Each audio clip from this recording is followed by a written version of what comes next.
Right, Golf Shop Onliners, let's take a closer look at the Pro SL from FootJoy here and the E-Comfort, because we get quite a few questions asking what's the difference. Like, they're quite a similar shoe in lots of ways, but the pricing is quite different.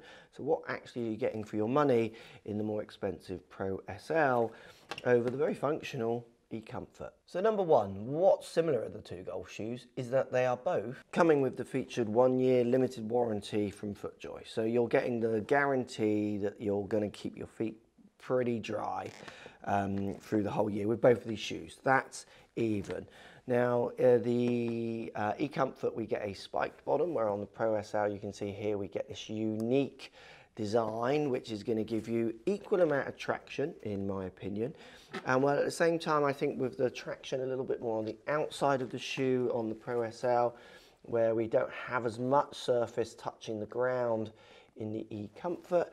If you're really giving it those ground reaction forces, I would be wearing this one over that one. Materials next. So the E-Comfort is a synthetic upper where you get a leather upper in the Pro SL, and you can see that in the looks of the shoe. So when it comes to when you actually look at the kind of finish performance, if you like, so how kind of high quality it looks, the Pro SL definitely has this leather looking and obviously is leather finish.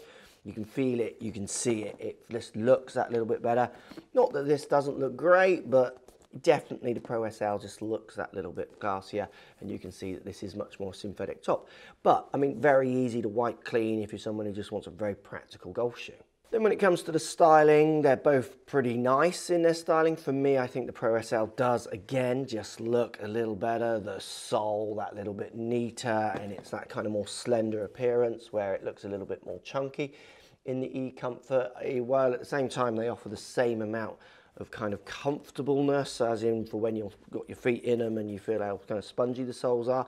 Even though that looks bigger than the Pro SL, I think the Pro L just, again, has that higher quality looking finish to it, which for me is where that extra money comes in. And then the big thing as well, it's all about stability. They're just completely pushing the limits of stability in a golf shoe in Pro SL, like again with these bars down the outside, the width of the sole compared to the E-Comfort. So if you're someone who's really pushing your swing more to its limits, which is why we see lots of tour players wearing these kind of shoes, this one's definitely going to offer that kind of high class performance stability.